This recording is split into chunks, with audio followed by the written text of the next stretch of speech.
अरे वाह भाभी, आज तो आप बिल्कुल कहर ढा रही हो। ब्लैक साड़ी, बड़ी सी बिंदी और आपके झुमके कितने प्यारे हैं। आपकी पसंद का तो जवाब नहीं भाभी। ननद सारिका अपनी छोटी भाभी दीपाली से बोली। दीपाली भी अपनी तारीफ सुनकर इतरा कर बोली, तेरी शादी में सब सामान मेरी पसंद का ही लेना। फिर देखना, जैसे यहाँ तुम सब मेरी तारीफ़ करते हो वैसे ही तेरी तारीफ़ें तुम्हारे ससुराल वाले करेंगे। और दोनों ननद भाभी हंसते हुए रसोई में आए। रसोई में दीपाली की जेठानी कविता सब्जी काट रही थी। दीपाली बोली, लाइए भाभी, सब्जी मैं काट देती हूँ। आप तब तक रसोई के दूसरे काम निपटा दीजिए। भाभी, मुझे सब्जी चॉपर में काटने की आदत है। मुझसे सब्जियां चाकू से नहीं काटी जाती। मुझे चॉपर दे दीजिए, वरना सब्जी काटने में ही सारा टाइम वेस्ट हो जाएगा। कविता बोली, दीपाली, चॉपर तो नहीं है घर में। ज़्यादातर मैं सब्जियां चाकू से ही काट लेती हूँ। दीपाली बोली, तो फिर सब्जी आप ही काट दीजिए। और उसने मोबाइल हाथ में लेकर तुरंत चॉपर ऑर्डर कर दिया और बोली, भाभी, कल तक चॉपर आ जाएगा, फिर उसमें ही सब्जियां काटेंगे। ननद सारिका ने जब यह देखा तो खुश होकर बोली, अरे वाह छोटी भाभी, आपके आने से तो घर में रौनक आ गई है। अब घर में हर जगह नई नई चीज़ें देखने को मिल रही है। आपके कपड़े, आपकी ज्वेलरी, आपका सारा सामान कितना यूनिक होता है। इसी को तो कहते हैं स्टैंडर्ड, वरना बड़ी भाभी तो बस जो है उसी में काम चलाती है। दीपाली बोली, सारिका, बहुत से लोगों को ये पता ही नहीं होता कि किस तरह ज़िंदगी में रौनक लाई जाती है। अब मुझे ही देख लो, मैंने यहाँ आकर सारी चीज़ें बदल दी, वरना यह घर पहले कहाँ इतना चमकता था। मुझे तो बेजान सा प्रतीत होता था। बोलकर दोनों ननद भाभी हंस पड़ी। मैंने मेरी मम्मी के घर में भी हमेशा यही होता देखा है। पुराना सामान जल्दी जल्दी निकाल कर नया ले आते हैं। पुराने पर्दे भी 2-3 साल होने के बाद उन्हें बदल देते हैं, ताकि घर में हर समय कुछ नया लगे। तभी तो मुझ में भी यही सारी आदतें हैं। सारिका, तुम शायद नहीं जानती, मेरा भाई अंकुर तो कपड़े भी ब्रांडेड ही पहनता है। वह अपनी सारी खरीदारी मॉल से ही करता है और कहता है कि मॉल का सामान ही अच्छा होता है। उसे भी घर में बिल्कुल पुरानी चीज़ें पसंद नहीं है। समय समय पर कुछ ना कुछ बदलाव करता रहता है। मैंने भी उसी को देखकर अपने जीवन में बदलाव लाने शुरू कर दिए और आज देखो लोग मेरी कितनी तारीफ़ कर रहे हैं। वरना मैं भी बड़ी भाभी की तरह आउटडेटेड लगती और लोग कहते कि मुझे फैशन का कोई सेंस ही नहीं है। कविता बोली, दीपाली, जितनी चादर हो उतने ही पैर पसारने चाहिए, वरना पैर खुले रह जाते हैं। मैंने मेरी जितनी चादर थी उतने ही पैर पसारे हैं। महंगी महंगी चीज़ें और महंगे सामान मैं भी ला सकती थी, मगर मुझे पता है कि मेरे ज़्यादा पैसे खर्च करने से कल के दिन बड़ी दिक्कत आ सकती है। बीमारी और खर्चा बोलकर नहीं आता है, मगर जब यह आता है तो हमें ना चाहते हुए भी पैसा निकालना ही पड़ता है। उस वक्त हमारी जमा पूंजी ही हमारे काम आती है। इसलिए मेरा मानना है कि हमें पैसा बचाना बहुत ज़रूरी है, जिससे हम बड़ी से बड़ी दिक्कतों का सामना भी आसानी से कर सकते हैं। मैं फिजूल खर्ची में बिल्कुल विश्वास नहीं करती। दीपाली बोली, भाभी, आपका यह पुराना ज्ञान आपके पास ही रखिए, इसकी हमें कोई ज़रूरत नहीं। और सारिका से हंसकर बोली, इनके कहे अनुसार अगर मैं चलने लगी तो मैं भी इनकी तरह आउटडेटेड बनकर रह जाऊंगी। जिन्हें फैशन के बारे में ज़्यादा ज्ञान नहीं होता वह ऐसे ही बातें करते हैं। कविता कुछ बोली नहीं। अभी देवरानी दीपाली को शादी किए 1 ही महीना हुआ था और आते ही उसने ससुराल के घर में बदलाव लाने शुरू कर दिए थे।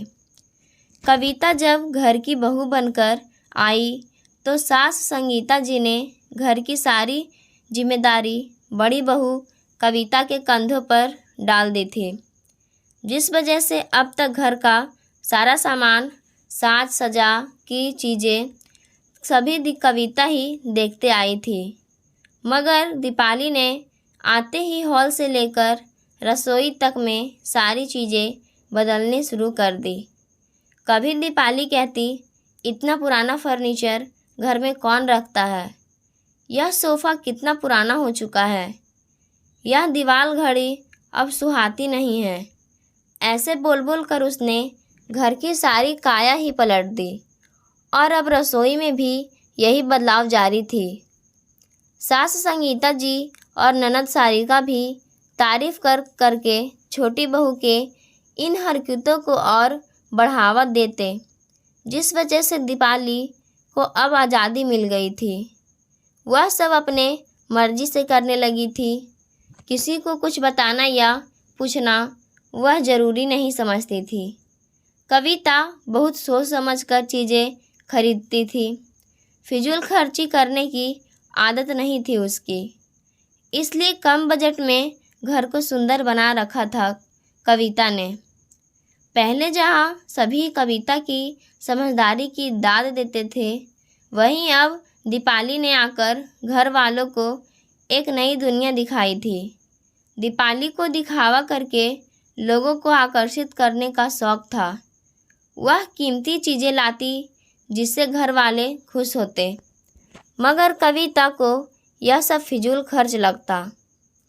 एक दिन जब दीपाली अपने लिए बहुत सारे कपड़े और ज्वेलरी खरीद कर घर आई तो सारिका सारा सामान खोलकर देखते हुए बोली, वाह भाभी, क्या कपड़े खरीदे हैं आपने। सच, आपकी पसंद का जवाब नहीं। मैं अपनी शादी के समय आपको साथ ले जाऊंगी ताकि मेरी भी हाई फाई खरीदारी करवा सके। कविता यह सामान देखकर बोली, दीपाली, तुम्हारी शादी को अभी 1 ही तो महीना हुआ है। तुम्हारे पास ढेरों कपड़े और गहने हैं, फिर इतनी जल्दी नए कपड़े और ज्वेलरी क्यों लेकर आ गई हो? दीपाली बोली, भाभी, वह सारे कपड़े मुझे अब आउटडेटेड लगते हैं, इसलिए नए कपड़े और नई ज्वेलरी ले आई।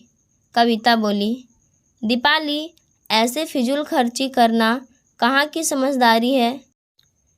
कम से कम उन कपड़ों को लेकर अभी समय ही कितना हुआ है और इतनी जल्दी थोड़े फैशन बदल जाती है। दीपाली बोली, भाभी, मेरे पति के पैसे हैं, मैं चाहे जैसे खर्च करूं। आप कौन होती है मुझे ज्ञान बांटने वाली? आप तो मुझे इस तरह से डांट रही है जैसे मैंने आपके या आपके पति के पैसे खर्च कर दिए हों। कविता बोली, दीपाली, यह बात मेरे या तुम्हारे पैसों की नहीं है, यह बात फिजूल खर्ची की। यदि तुम यह फिजूल खर्ची करने के बजाय पाई पाई जोड़ना शुरू करो तो तुम जान भी नहीं पाओगी एक दिन तुम कितनी पैसे वाली बन जाओगी, क्योंकि बूंद बूंद से ही घड़ा भरता है।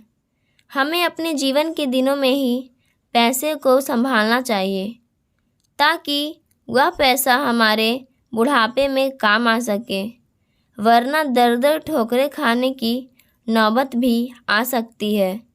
सास संगीता जी भी सब सुन चुकी थी। वे बोली, बड़ी बहू, क्यों छोटी बहू को अपने जैसा बना रही हो? तुम खुद तो कंजूस हो, अब इसे भी क्यों कंजूस बना रही हो? सारिका भी बोली, हाँ भाभी, छोटी भाभी के आने के बाद ही तो मुझे पता चला कि फैशन क्या होती है। हर नई चीज़ छोटी भाभी के पास मिल जाती है।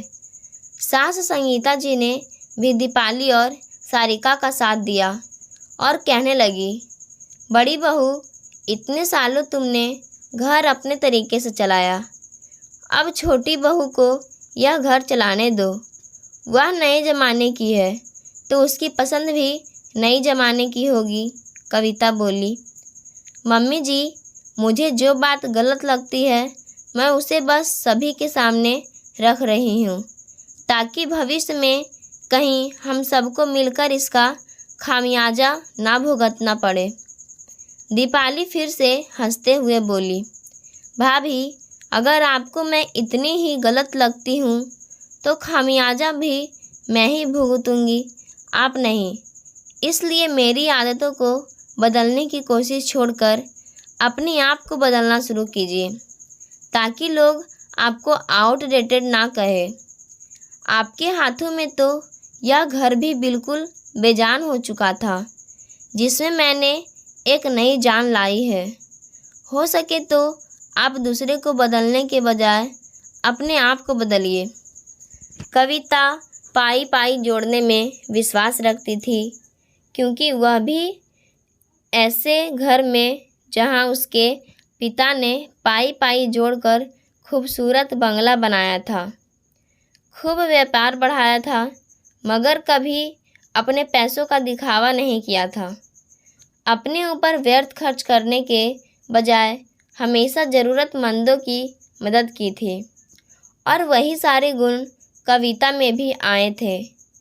वह पैसे खूब बचाती और ज़रूरत पड़ने पर अपने पति को भी अपने बचाए पैसे निकाल कर देती। कविता का पति विवेक हमेशा कविता से कहता, मैं किस्मत वाला हूँ जो मुझे तुम्हारे जैसी पत्नी मिली, जो मेरा और मेरे परिवार का ध्यान तो रखती है, साथ में पैसे भी बचाती है। मगर दीपाली ने शादी के बाद घर वालों को हर पल यह जताना शुरू कर दिया था कि वह घर ज़्यादा अच्छे से मैनेज कर सकती है।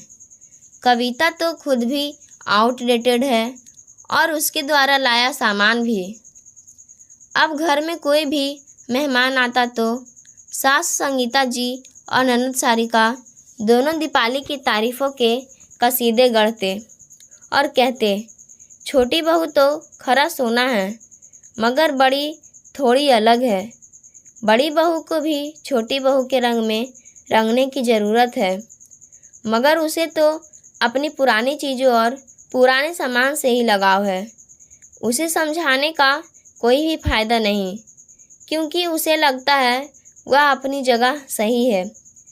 उसे ज़माने के हिसाब से चलना नहीं आता, अभी भी पुराने ज़माने जैसी बातें करती है।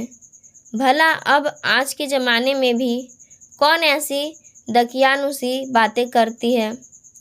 मैं तो बड़ी बहू से भी पुराने ज़माने की हूँ, मगर नई बहू के रंग में रंग गई हूँ। ज़माने के हिसाब से सभी को बदलना चाहिए।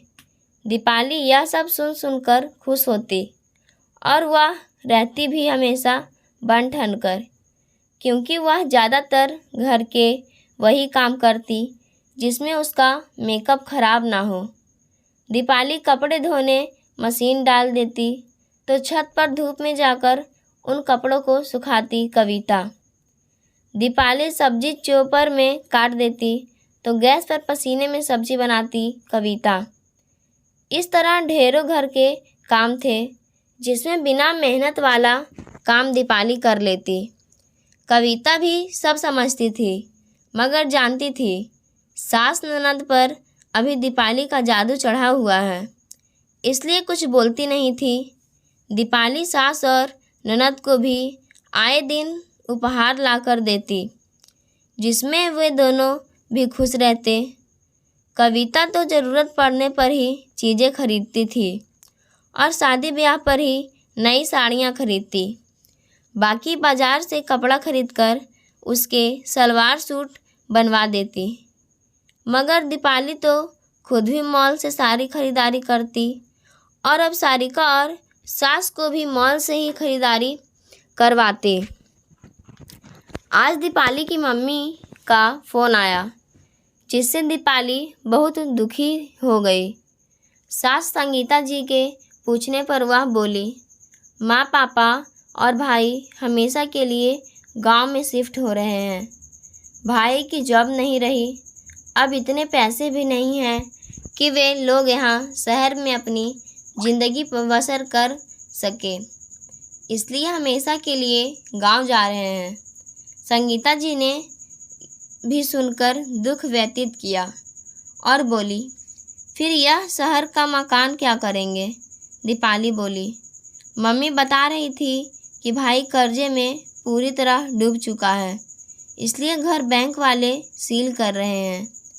संगीता जी और सारिका यह सब सुनकर स्तब्ध रह गए, क्योंकि जिस मायके और भाई की तारीफ दीपाली हर वक्त करती, उनका भविष्य इतना दुखदाई हो जाएगा यह किसी ने नहीं सोचा था और उन्हें इस तरह शहर में अपना सब कुछ छोड़कर हमेशा के लिए गांव में बसर करने जाना पड़ेगा। एक रोज़ दीपाली का पति अंकुर ऑफिस से दुखी होकर आया और सर पर हाथ रखकर बैठ गया। संगीता जी, सारिका और दीपाली के बहुत पूछने के बाद भी कुछ बोला नहीं। बड़े भाई विवेक के पूछने पर दुखी स्वर में बोला, भाई मुझ पर कर्जा हो गया है भाई, और अब मेरी इतनी ताकत नहीं है कि मैं अपनी सैलरी से यह कर्जा चुका पाऊँ। मैं दीपाली से कितनी बार कहता था कि इतनी फिजूल खर्ची मत करो, मगर इसने मेरी एक ना सुनी। जिस तरह इसके मायके वालों को फिजूल खर्ची की वजह से हमेशा के लिए शहर छोड़ना पड़ा, उसी तरह दीपाली की फिजूल खर्ची की वजह से मुझ पर कर्जा हो गया। यह सब सुनकर संगीता जी और सारिका के होश उड़ गए और दीपाली निरुत्तर सी खड़ी थी। अंकुर बोला, भाई क्या आप मुझे कुछ पैसे उधार दे सकते हैं? मैं धीरे धीरे वह पैसे चुका दूंगा, मगर अभी कर्जे वाले मेरे पीछे पड़े हैं।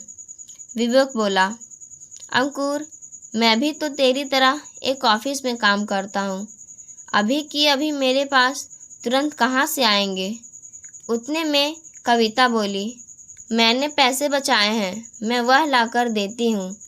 साथ संगीता जी और सारिका और दीपाली सभी की नज़रें शर्म से झुक गई थी, क्योंकि वे सभी कविता की कंजूसी के आदत को लेकर हंसा करते थे, मगर कविता के यही पैसे बचाने की आदत से आज दीपाली और अंकुर का कर्जा उतर पाएगा।